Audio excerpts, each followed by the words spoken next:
Hello friends, তোমাদের কাছে নতুন একটা ভিডিও নিয়ে চলে এসেছি। তো কামরাঙাটাকে ফার্স্টে ধুয়ে ভালো করে কেটে নিয়েছি, তো কাটা হয়ে গেছে। তো এরপরে আমি একটু চিনি লবণ দিয়ে ভালো করে মাখিয়ে নেব। তো দেখো চিনি দেওয়া হয়ে গেছে, তো এখন আমি লবণ দিয়ে নেব। তো লবণ দেওয়া হয়ে গেছে, তো আমি এখন এটাকে ভালো করে মাখিয়ে নিচ্ছি। তো মাখিয়ে নেওয়ার পরে এর মধ্যে একটু কাঁচা লঙ্কা দিয়ে দেবো, যেহেতু ঝালটা কম খাই আমরা।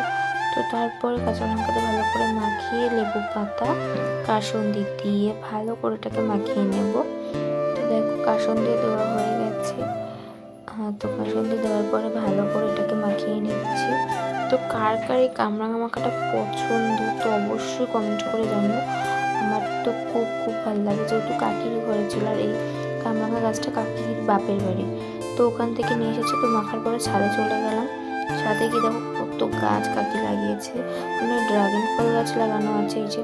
তো কামরাঙাটাকে আমি এখন একটু খেয়ে টেস্ট করে দেখছি, কাকি আসছিল না, তো বসে বসে বোরিং হচ্ছিলাম। তো খেয়ে দেখি দারুণ হয়েছে। তো কাকি চলে আসলো, তো খাওয়া যাক। এখন খাওয়াও কমপ্লিট হয়ে গেছে। তো কেমন লাগলো ভিডিওটা অবশ্যই কমেন্ট করো।